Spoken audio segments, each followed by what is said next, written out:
Metro 2033, Dmitry Glukhovsky, Chapter 9, Stirbst. To be hanged, the commandant concluded. There was a burst of applause which mercilessly tormented his eardrums. Artyom raised his head with difficulty and looked from side to side. Only one of his eyes could open. The other was totally swollen. The interrogators had tortured him with all their might. He couldn't hear very well either. It was as though sounds were making their way to him through a thick layer of cotton wool. It felt like his teeth were all still in place. But what would he need his teeth for now anyway? Again, the same light-colored marble, the normal stuff. And this white marble was already setting his teeth on edge. Massive iron chandeliers on the ceiling once, probably electrical fixtures. Now there were lard candles in them, and the ceiling above them was completely black. There were only two such chandeliers burning in the whole station, one at the very end where a wide staircase stood, and the other where Artyom was standing in the middle of the hall, on the steps of a little bridge that connected to a side passage that led to another metro line. Frequent semicircular arches, almost completely unnoticeable columns. There was a lot of free space. What kind of station is this? The execution will take place tomorrow at 5 o'clock in the morning at Tverskaya station, the fat man who was standing next to the commandant specified. Like his superior, he was dressed not in green camouflage, but in a black uniform with brilliant yellow buttons. There were black berets on both of them, but not as big or as crudely made as those on the soldiers in the tunnel. There were lots of depictions of eagles and the three-pronged swastika, and slogans and mottos drawn with great care in Gothic letters.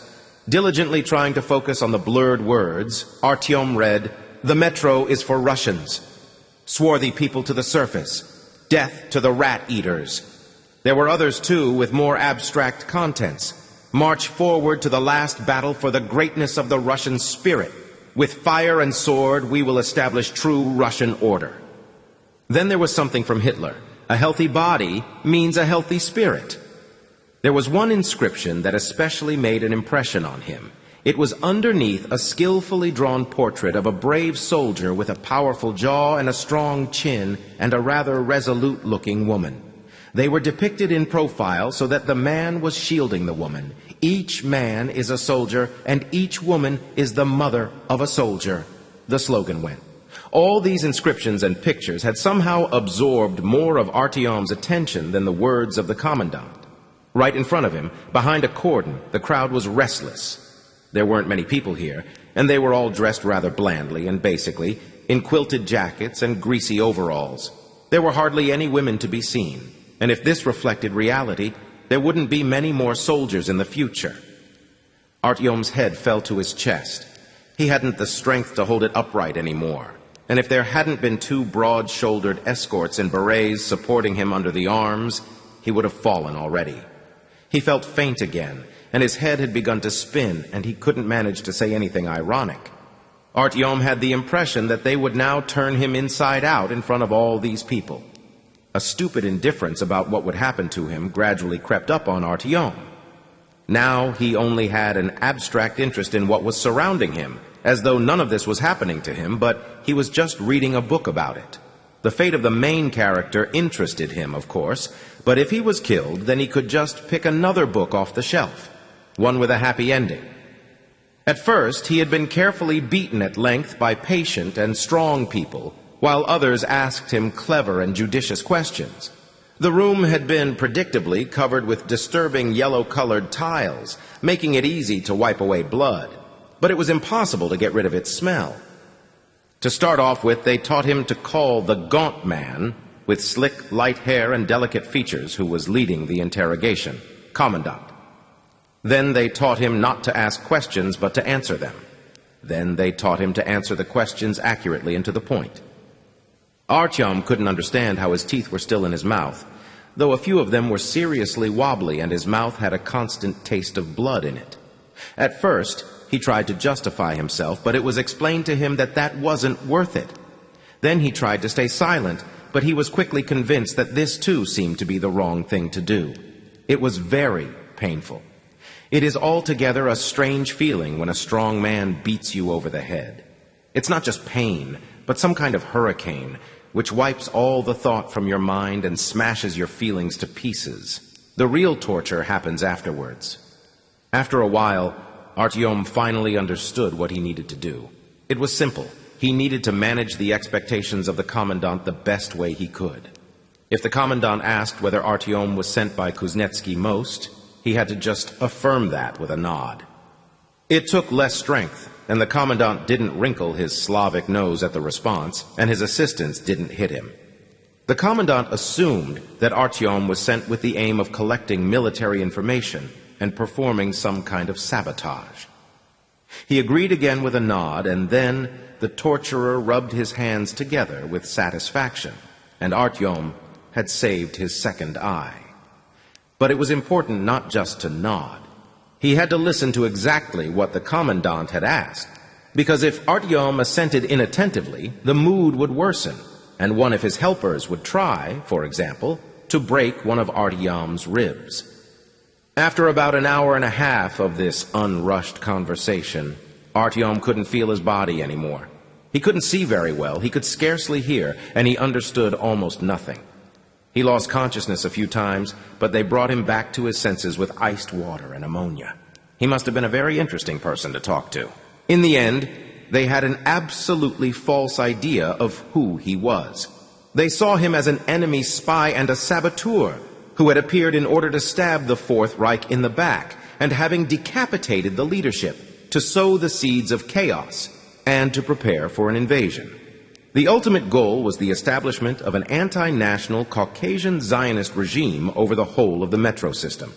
Though Artyom generally understood little about politics, such a global aim seemed to him to be worthy, and so he told them that was true too. And it was good that he had agreed. Because of this, he still had all his teeth. After the final details of the plot were revealed, they allowed Artyom to pass out. When he could open his eye one last time, the Commandant was already reading the sentence. The final formalities had barely been settled when the date of his departure from this world was announced to the public, and they pulled a black hood over his head and face, and his vision worsened dramatically. He could see nothing, and he was even more dizzy. He barely managed to stay standing for a minute and stopped struggling when a spasm seized his body and he vomited right onto his boots. The guard took a cautious step backwards and the public rustled indignantly. For a moment, Artyom felt ashamed, and then he felt his head swimming and his knees buckling. A strong arm was holding up his chin, and he heard a familiar voice, which now seemed almost to come from a dream world. "Let's go. Come with me, Artyom. It's all over. Get up," he said. But Artyom still couldn't find the strength to get up or even to lift his head. It was very dark, probably because of the hood. But how would he get it off if his hands were tied at the back? Getting it off was essential, to look to see if it was indeed the person he thought it was, or if he was imagining it.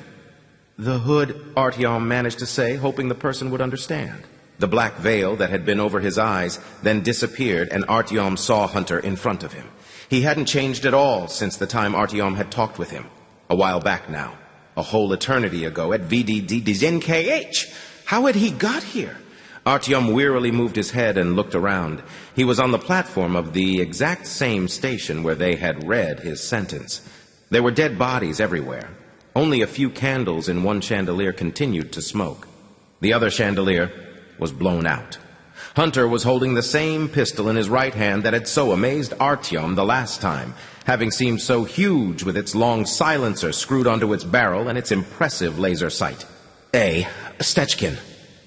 The hunter was looking at Artyom anxiously and attentively. "Is everything okay with you? Can you walk?" "Yes, probably." Artyom summoned his courage, but he was interested in something else at that moment. "You're alive? Did everything work out for you?" "As you can see." Hunter smiled wearily. "Thanks for your help." "But I didn't complete the task." Artyom shook his head, and it was burningly painful, and he was filled with shame. "You did everything you could." Hunter patted him soothingly on the shoulder. "And what's happening at home at VDNKH?" "Everything's fine, Artyom. Everything has already passed. I was able to collapse the entrance, and now the Dark Ones won't be able to get into the metro anymore. We're saved. Let's go." "And what happened here?" Artyom looked around, noticing with horror that the whole hall was filled with corpses, and that other than his voice and Hunter's, not another sound could be heard. "It doesn't matter." Hunter looked into his eyes firmly. "You shouldn't worry about it." He bent over and lifted his sack from the floor. A smoking army hand machine gun was lying in it. His cartridge belt was almost spent.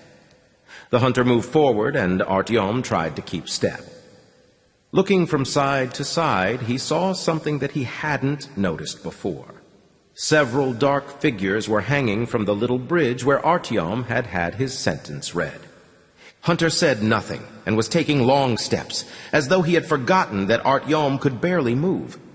As much as Artyom tried, the distance between them was increasing all the time, and Artyom was afraid that Hunter would just go off, leaving him in this horrible station, which was covered in slippery and still warm blood, and where the only inhabitants were corpses. "Do I really deserve this?" Artyom thought. "Is my life so much more important than the lives of all these people?" No, he was glad to have been rescued.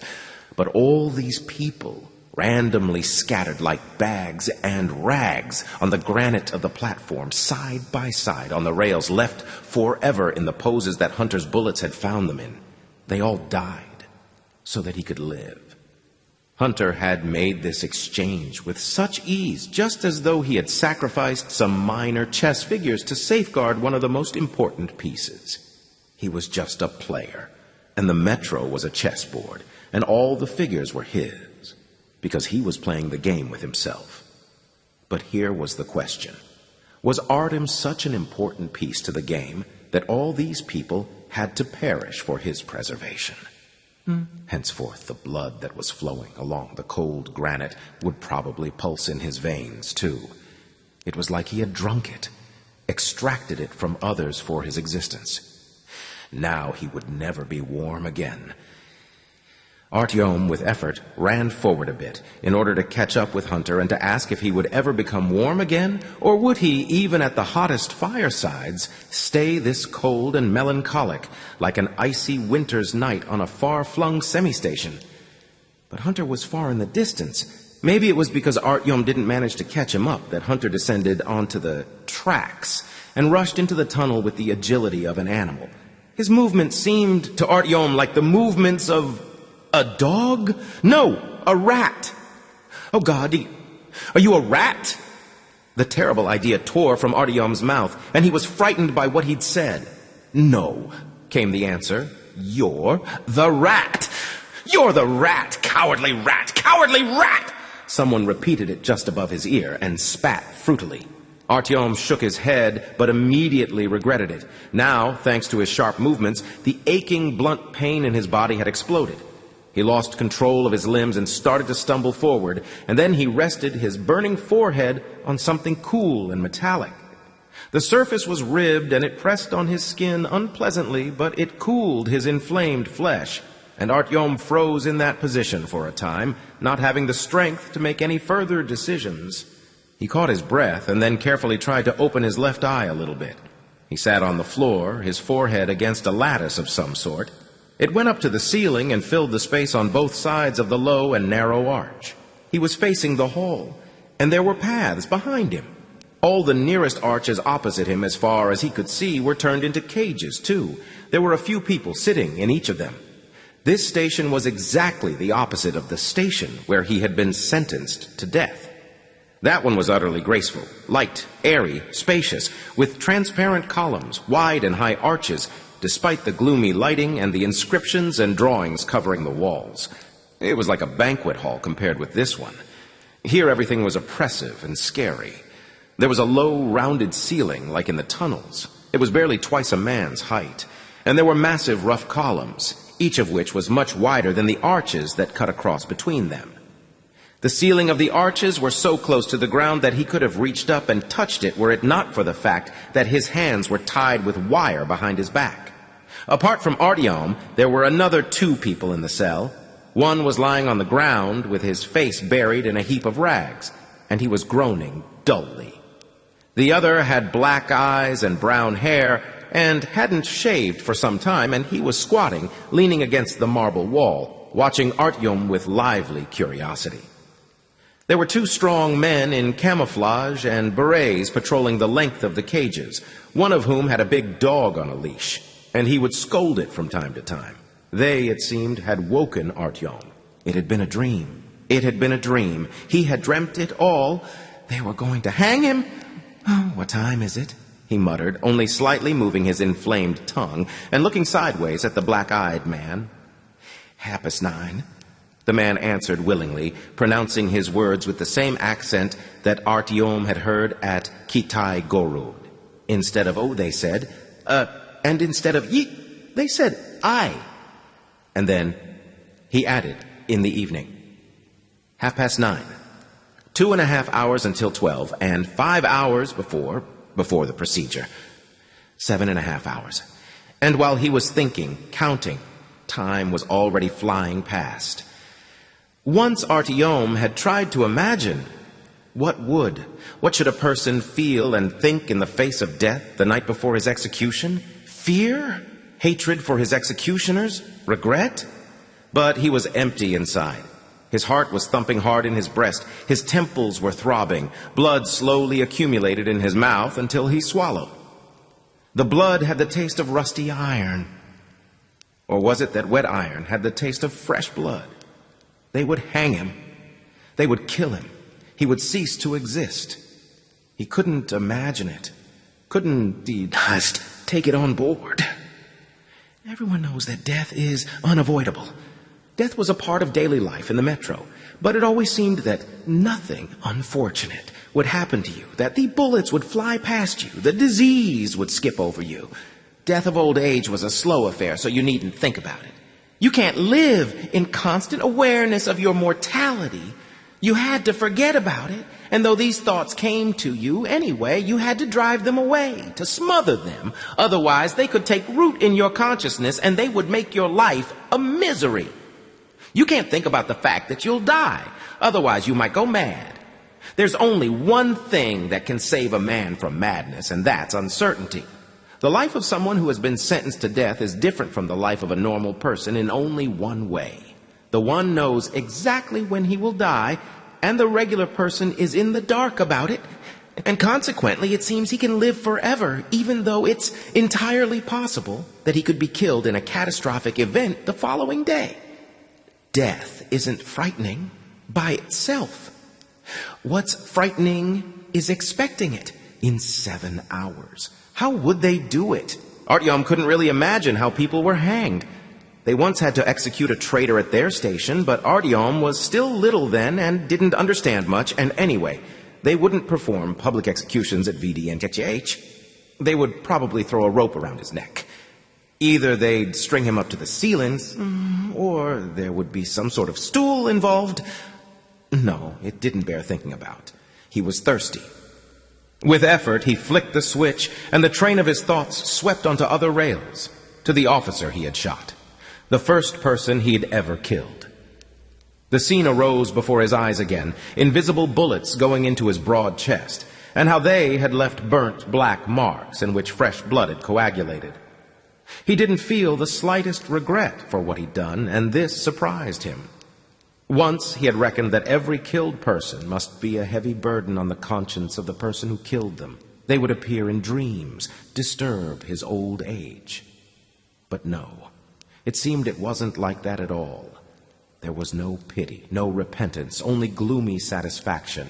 And Artyom understood that if the murdered person were to come to him in a nightmare, then he would only turn indifferently away from the phantom, and it would then disappear without a trace.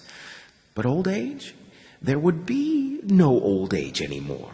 Time was running out. It would probably involve a stool. When there is so little time, you have to think about something important, about the most important thing that you never found time to think about before, leaving it all till later, about the fact that your life wasn't lived right and that you'd do it differently if given a second chance. No, he could not have had any other life in this world, and there was nothing to try to redo. When the border guard shot Vanechka in the head, should he not have rushed for his automatic machine gun, but instead have stayed standing at the side? It wouldn't have worked. He would never have managed to chase Vanechka and Mikhail Porfirovich from his dreams. What had happened to the old man? Damn. What would it take to get a mouthful of water? First, they would lead him out of the cell. And if he was lucky, then they'd lead him through the transfer passage, but there'd little time for that now. And if they didn't put that damned cover over his head, he would be able to see something, apart from the rods of the lattice in front of him and the endless rows of cages. "What station you from?" said Artyom through dry lips, tearing himself away from the lattice and looking up into the eyes of his neighbor. "Tverskaya," the man responded. Then he asked, "Listen, brother, what are you in here for?" "I killed an officer," Artyom slowly replied. It was hard for him to speak. Oh, the unshaved man offered sympathetically. "So they're going to hang you." Artyom shrugged and turned again to lean on the lattice. "Sure they will," his neighbor assured him. "They will, and soon, right here at the station. And they won't be transferring him, if only to get a drink of water.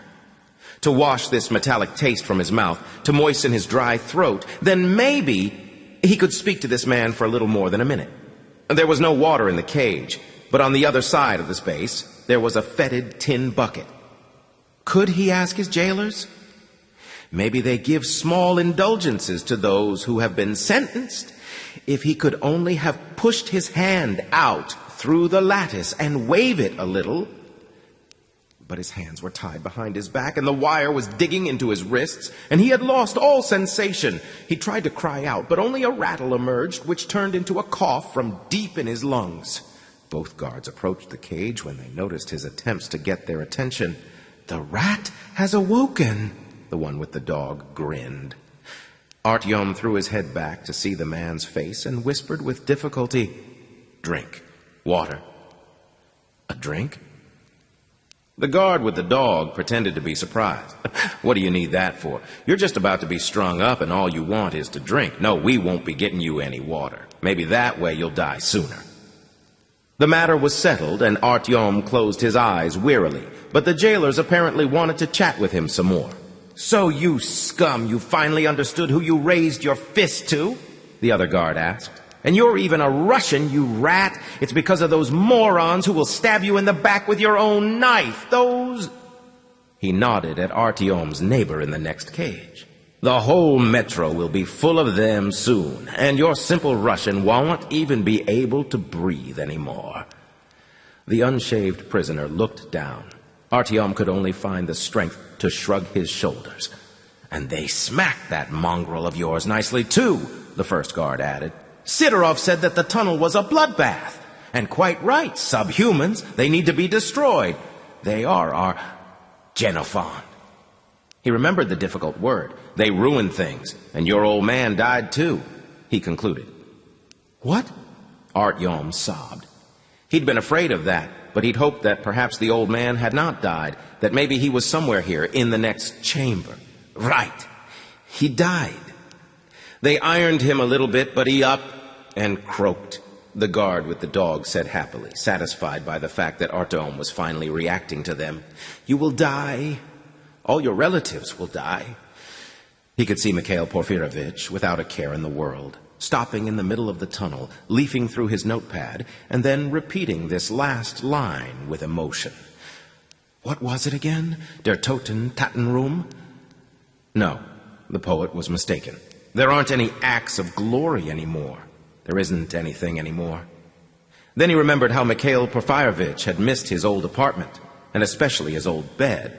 Then his thoughts started thickening, and were flowing more and more slowly, and then they stopped altogether. He rested his forehead against the lattice again, and, with a dulled mind, he started looking at the jailer's sleeve. A three-pronged swastika. Strange symbol. Looks either like a star or like a crippled spider. "Why only 3?" he asked. "Why 3?" He had to tip his head towards the man's armband so the security guards would understand what he meant. "Well, how many do you need?" The one with the dog answered indignantly. "There are 3 stations, you fool. It's a symbol of unity. And just you wait, when we get to Paulus, we'll add a 4th. "What are you talking about?" the other guard interrupted. "It's an ancient symbol, a primordial Slavic sign. It's called a solstice. It belonged to the Fritz, and then we took it over. Stations, you pothead. But there's no more sun anymore. Artyom squeezed out the words, feeling as though there was a muddy veil over his eyes, and his sense of hearing was disappearing into the haze. That's it! He's gone mad! The guard with the dog announced with gratification. Let's go, Senya, and find someone else for a chat. Artyom didn't know how much time had passed while he sat there deprived of his thoughts and his vision. He occasionally regained consciousness and understood vague images, but everything was saturated with the taste and smell of blood. However, he was glad that his body had taken pity on his mind and killed all thought, and so released his sense of reason was from melancholy. Hey, brother! His neighbor shook his shoulder. Don't sleep. You've been sleeping for a long time. It's almost 4 o'clock.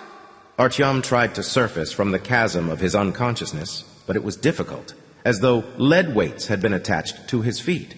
Reality came to him slowly, like the indistinct outlines on film that has been placed in developing solution. What time is it? He croaked. 10 to 4, the black-eyed man said. 10 to 4. They'd probably come for him in about 40 minutes, and in an hour and 10 minutes, an hour and 9 minutes, an hour and 8 minutes. 7 minutes. What's your name? His neighbor asked. Artyom. I'm Ruslan. My brother was called Ahmed, and they shoot him straight away, but I don't know what they do with me. My name is Russian. Maybe they don't want mistake. The black-eyed man was happy that he finally managed to start a conversation. Where are you from? None of this was of interest to Artyom, but the chatting of his unshaven neighbor helped him to fill his head. It didn't matter what it was filling it with. He didn't want to think about VD&K. He didn't want to think about the mission that he had been charged with. He didn't want to think about what was happening in the metro. He didn't want to... I'm from Kievskaya, you know it. We call it sunny Kiev. Ruslan smiled, showing a row of white teeth. There are lots of my people there. I have a wife, children, 3 children. The oldest one has 6 fingers on his hands, he added proudly. Something to drink, just a mouthful, even if it's tepid. He wouldn't mind tepid water, unfiltered even, any water, a mouthful, and to be forgotten about again until the escorts come to get him. He wanted an empty mind again, and not to be bothered. He wanted his head to stop spinning, to stop itching, to stop his thoughts from telling him that he'd made a mistake. He didn't have the right to do what he did. He should have gone off, turned his back, covered his ears, carried on, made it from Pushkinskaya to Tchaikovskaya, and from there it was just one transfer. So easy. Just one transfer, and it would all have been done. His task completed. He would be alive. Something to drink. His hands had become so numb that he didn't feel them. It's so much easier for people to die when they believe in something. For those who believe that death isn't the end of everything.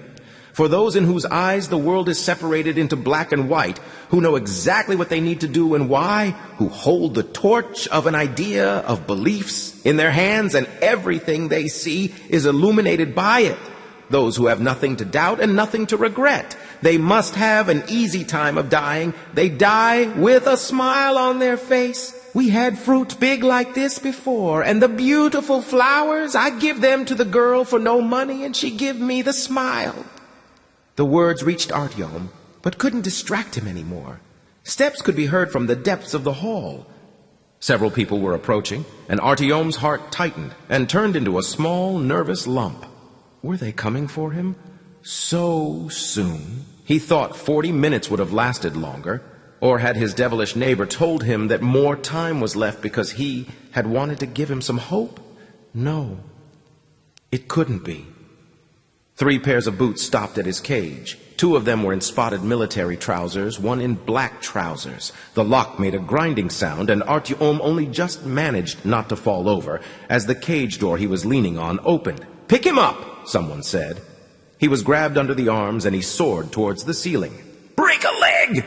Ruslan wished him as a parting gesture. There were 2 machine gunners, but not those that he'd talked to. However, these were just as anonymous looking. A 3rd guy with a bristling mustache and watery blue eyes was wearing a black uniform and a small beret. "Follow me," he ordered, and they dragged Artyom to the other end of the platform. He tried to walk himself. He didn't want them to drag him like he was a helpless doll. If he had to leave this life, he wanted to do it with pride. But his legs wouldn't obey him.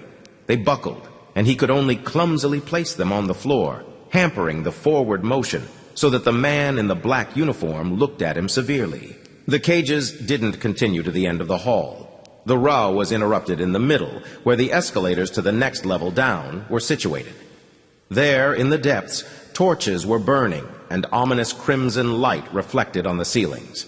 There were cries of pain coming from below. Artyom suddenly had a thought about the underworld, and he felt a certain relief when they had led him past the escalators. From the last cage, someone yelled to him, "Farewell, my friend." But Artyom didn't pay him any attention. He could only see a glass of water looming before his eyes. On the opposite wall, there was a guard's observation post, a roughly knocked-together table with 2 chairs, and there was a sign with that symbol which said, "No entry for black people."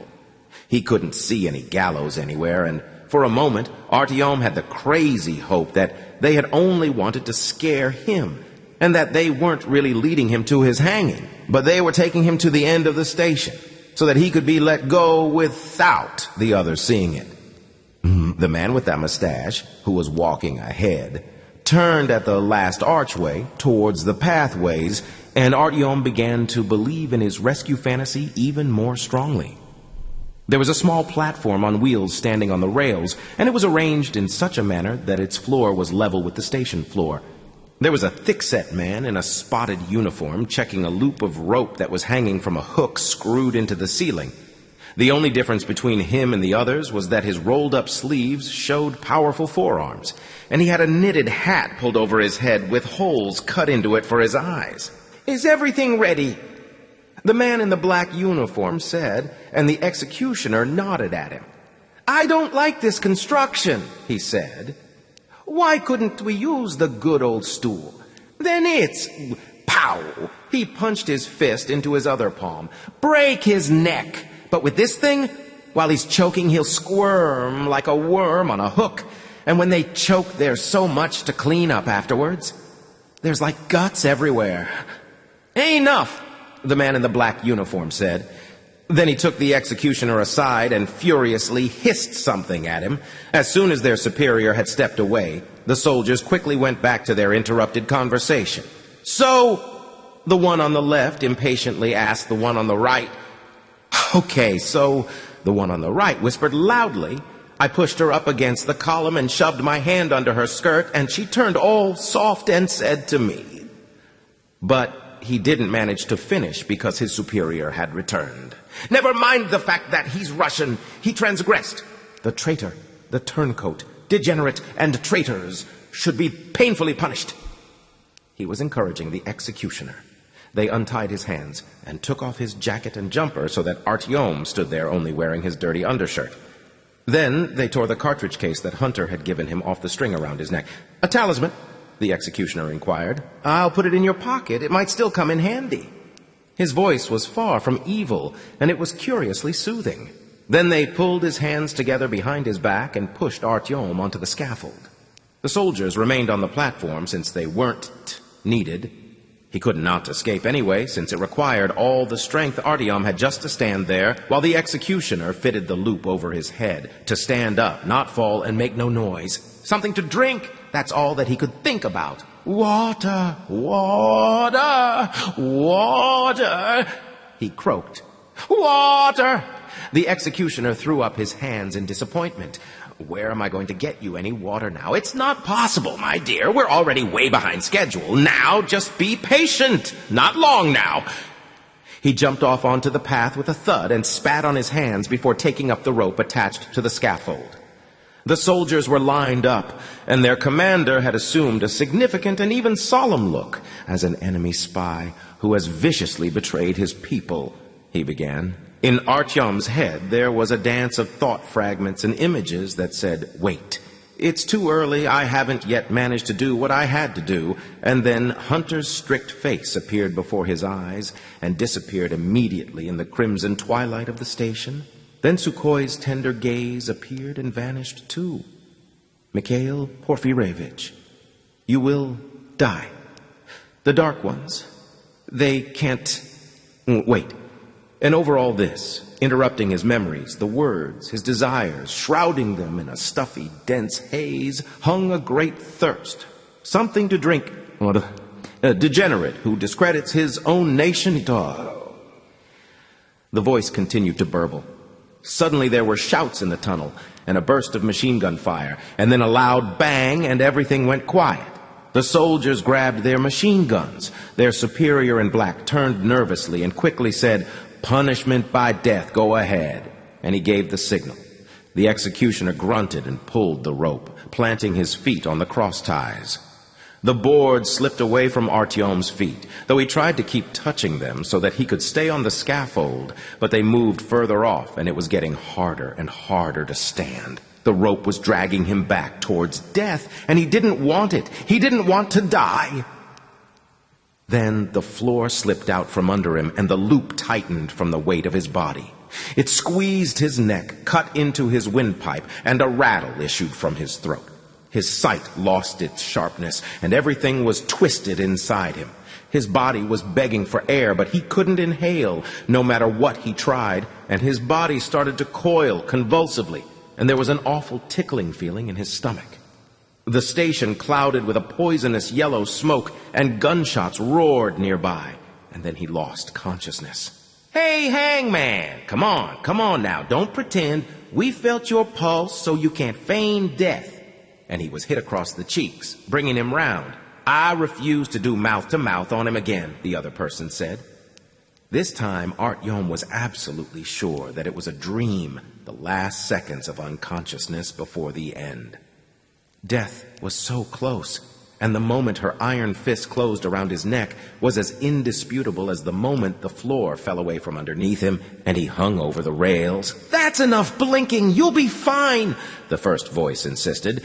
"We got you out of the loop so you could enjoy life again, and you're rolling all over the floor on your face." Someone shook him hard.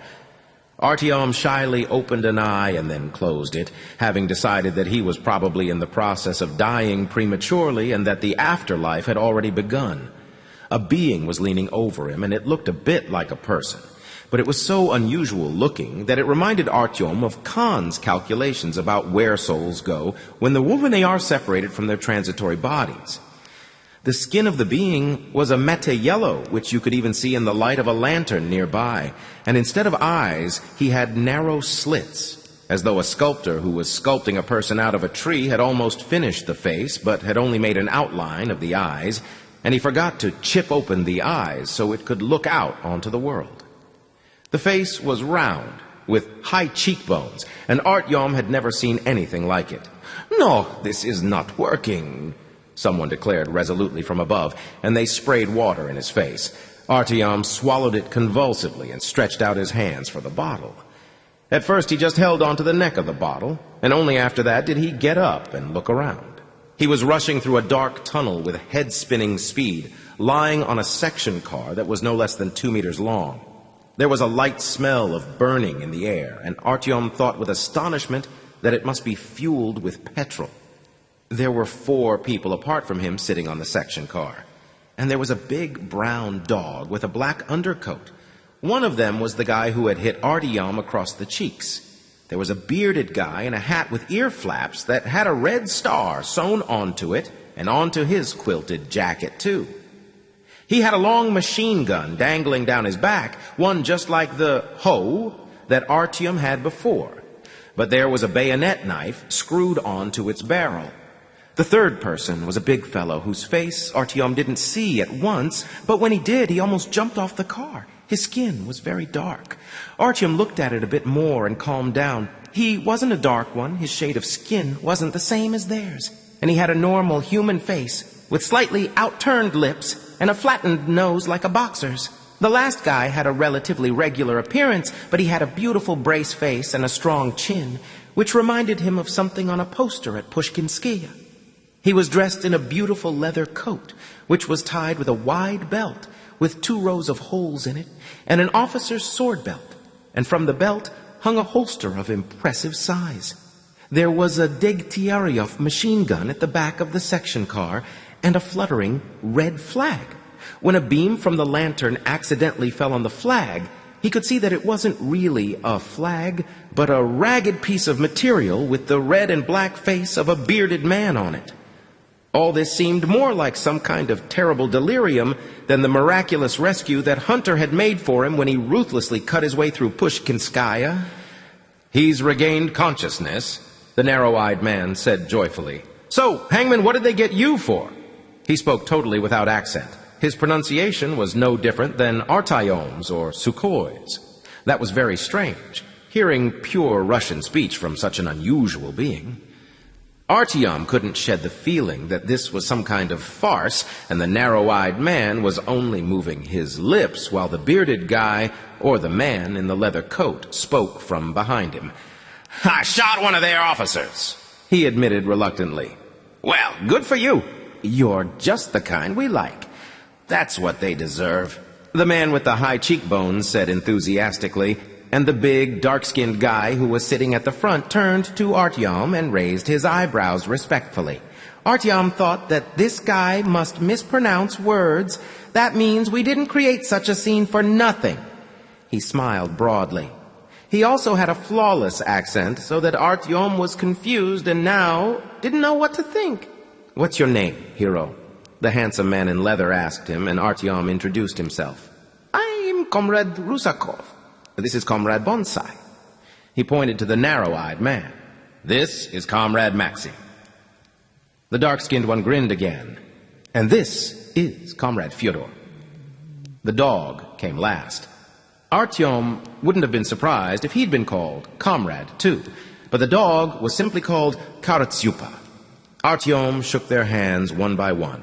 The strong, dry hand of Comrade Rusakov, the narrow, firm palm of Comrade Bonsai, Maximum's black shovel of a hand, and the fleshy hand of Comrade Fyodor.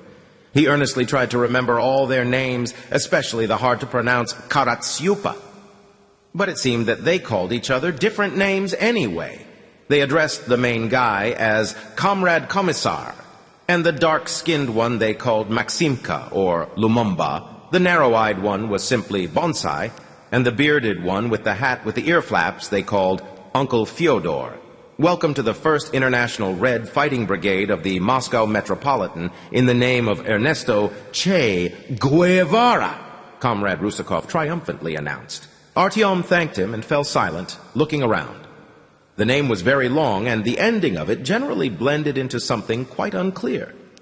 For a while, the red color had had an effect on Artyom not unlike its effect on a bull, and the word brigade was associated for him with Zhenya's stories about the gangster lawlessness somewhere near Shabolovskaya.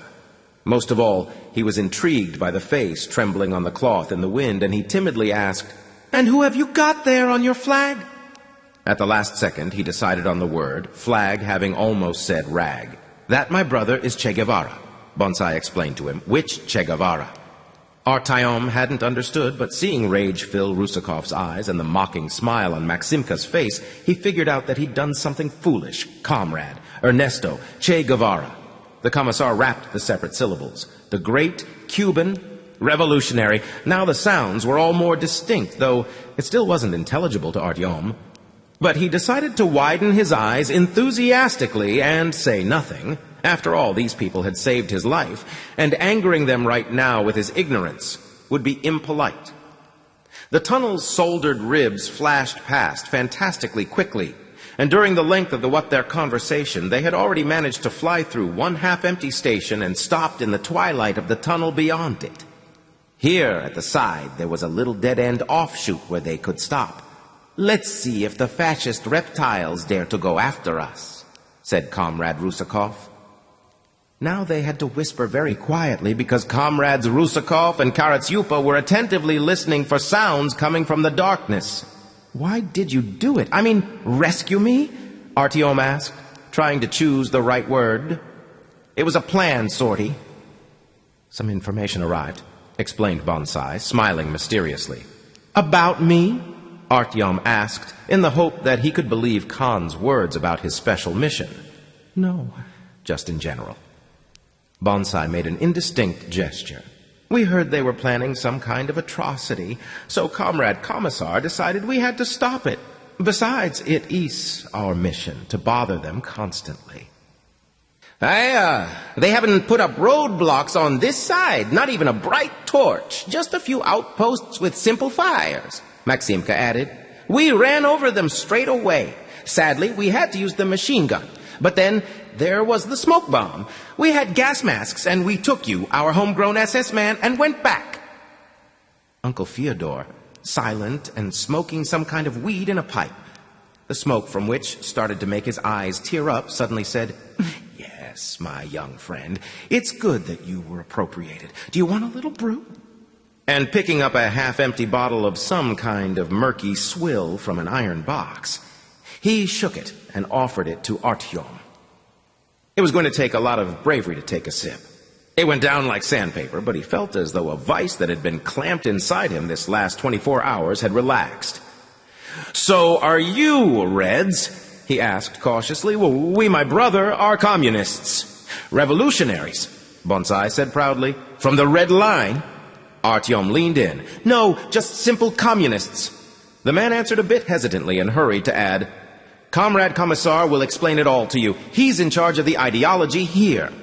Comrade Rusakov, having returned after a few minutes, informed them, All is quiet. His handsome masculine face radiated a sense of calm. We can take a break. There was nothing with which to build a fire. They hung the little kettle over a camping stove and cut up some cold pork. The revolutionaries ate suspiciously well. No, Comrade Artyom. We aren't from the Red Line, Comrade Rusakov declared firmly when Bonsai related the question to him. Comrade Moskvin has taken the position of Stalin, turned his back on a metro-wide revolution, officially denouncing the interstational and cutting off support for revolutionary activities. He's a renegade and he's a compromiser. Us comrades, we are sticking to Trotsky's line of thinking. You could even draw parallels between Castro and Che Guevara. That's why he's on our fighting banner. And he pointed to the sad hanging rag with a broad gesture. We have remained true to the revolutionary idea. Unlike the collaborationist Comrade Moskvin, us comrades, we condemn them and their line. Aha! And who gives you fuel? Uncle Fyodor added, puffing on his rolled-up cigarette. Comrade Rusakov flushed and threw a vicious look at Uncle Fyodor. Fyodor just mockingly tut-tutted and took a deeper pull on his cigarette. Artyom understood little from the Commissar's explanation apart from the main thing. These people had little in common with the Reds who intended to string Mikhail Porfirovich's guts up onto a stick and shoot him at the same time. This calmed him, and in an effort to give a good impression, he twinkled. Stalin, that's the one in the mausoleum, right? But this time he'd gone too far. An angry spasm deformed the beautiful and brave face of Comrade Rusakov. Bonsai turned away, and even Uncle Fyodor frowned. No, it's Lenin in the mausoleum. Artyom hurried to correct himself. The stern wrinkles on Comrade Rusakov's high forehead smoothed out, and he said severely, You still need lots of work, Comrade Artyom. Artyom really didn't want Comrade Rusakov to work on him, but he restrained himself and said nothing in reply. He really understood little about politics, but it had started to interest him, and therefore he waited until the storm had passed and ventured, So why are you against the fascists? I mean, I'm also against them, but you guys are revolutionaries after all. Those reptiles, because of Spain, because of Ernst Thälmann and the Second World War. Comrade Rusakov spat through his clenched teeth, and though Artyom didn't understand a word of it, he didn't want to make a show of his ignorance yet again. Once they poured boiling water into the mugs, they all became more lively. Bonsai took to exhausting Uncle Fyodor with foolish questions, obviously trying to tease him, and Maximka, having sat down closer to Comrade Rusakov, asked quietly, So tell me, Comrade Commissar, what does Marxism/Leninism say about headless mutants? It has bothered me for a long time. I want to be ideologically strong, and I'm drawing a blank on this one. His dazzling white teeth sparkled in a guilty smile. Well, you see, Comrade Maxim, the Commissar replied after a delay, this, my brother, is not a simple matter. and he started thinking hard. Artyom was also interested in how the mutants were seen from a political point of view, and indeed, he was interested to learn if they existed at all. But Comrade Rusakov was silent, and Artyom's thoughts slid back down the track that he hadn't managed to get out of in the last few days. He needed to get to Polis. He was saved by a miracle. He'd been given one more chance, perhaps his last. His whole body hurt. He had a hard time breathing. Deep breaths would set him off coughing, and he couldn't open one eye. He wanted to stay with these people very much. He felt much more calm and confident with them, and the darkness of the unfamiliar tunnel was not condensing around him and oppressing him. The rustlings and scratchings that flew up from the black bowels didn't frighten him, didn't put him on his guard, and he hoped that this respite would last forever.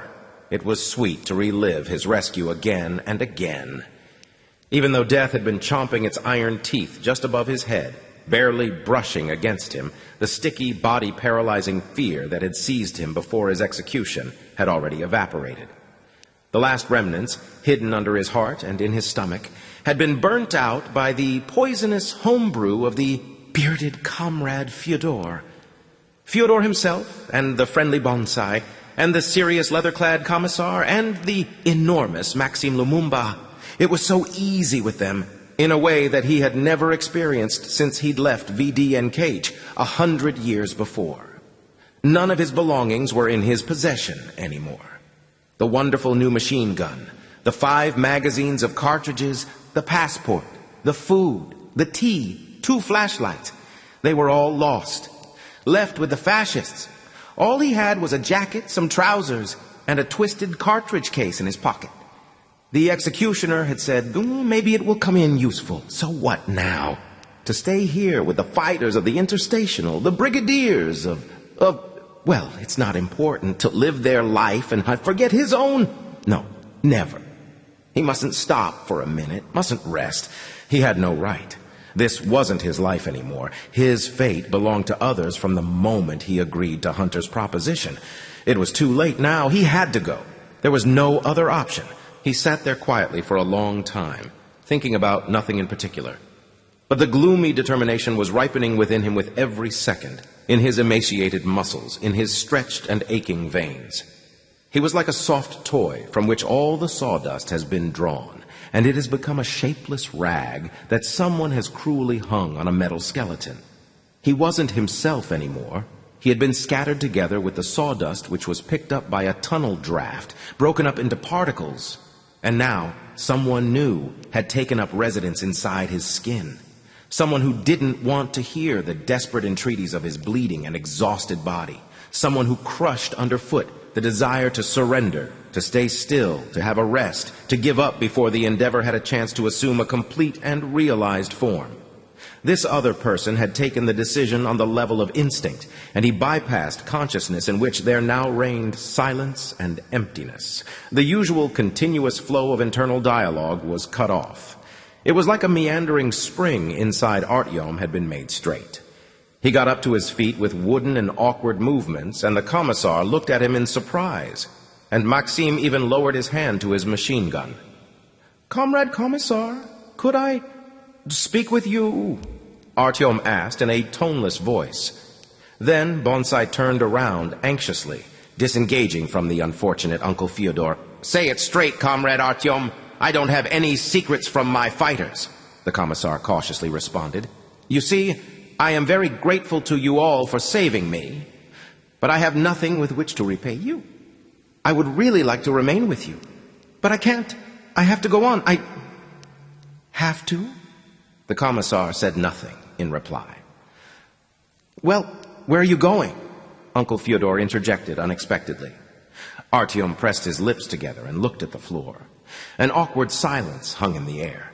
It seemed to him that they were now looking at him tensely and suspiciously, trying to guess at his intentions. Was he a spy? Was he a traitor? Why was he being so secretive? "Well, if you don't want to say, then don't," Uncle Fyodor said in a conciliatory tone. "No, to Paulus." Artyom couldn't resist telling them. He couldn't risk losing the trust for the sake of some silly conspiracy theory. "You have some kind of business there?" Uncle Fyodor inquired with an innocent look. Artyom nodded silently. Is it urgent? The man continued to probe. Well, look, we're not going to hold you back. If you don't want to talk about your business, then fine. But we can't just leave you here in the middle of the tunnel. Right, guys? He turned to the others. Bonsai resolutely nodded. Maximka took his hands from the barrel of his gun and also confirmed the sentiment. Then Comrade Rusakov stepped in. Are you prepared, Comrade Artyom, in front of the fighters of this brigade who have saved your life, to swear that you are not planning any harm to the revolutionary cause? He asked severely. I swear it, Artyom answered readily. He had no intentions of harming the revolution. There were more important things to consider. Comrade Rusakov looked him in the eye long and hard and finally gave his verdict. Comrade fighters! Personally, I believe Comrade Artyom. I ask you to vote for helping him to reach Polis. Uncle Fyodor was the first to raise his hand, and Artyom thought that it was probably him who had lifted him out of the noose. Then Maxim voted, and Bonsai just nodded. You see, Comrade Artyom, not far from here, there is a passage that is unknown to the wider masses. It joins the Zamoskvorodetskaya branch and the Red Line, said the commander. We can set you on your way. He didn't manage to finish his sentence because Karatsyupa, who had been lying quietly by his feet until then, jumped up suddenly and started to bark deafeningly. Comrade Rusakov whipped his pistol out of its holster with a lightning-fast movement. Artyom didn't have the time to see what everyone else did. Bonsai had already pulled the cord, starting the engine. Maxim took up his position at the rear, and Uncle Fyodor took a bottle with a match sticking out of its top from the box that had held his home brew.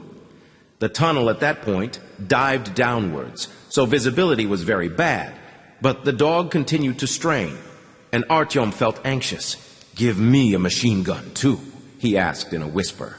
Not far away, a powerful flashlight flashed and went out. Then they heard someone barking out orders. Heavy boots trudged along the cross ties, and someone stumbled quietly, and then everything fell silent.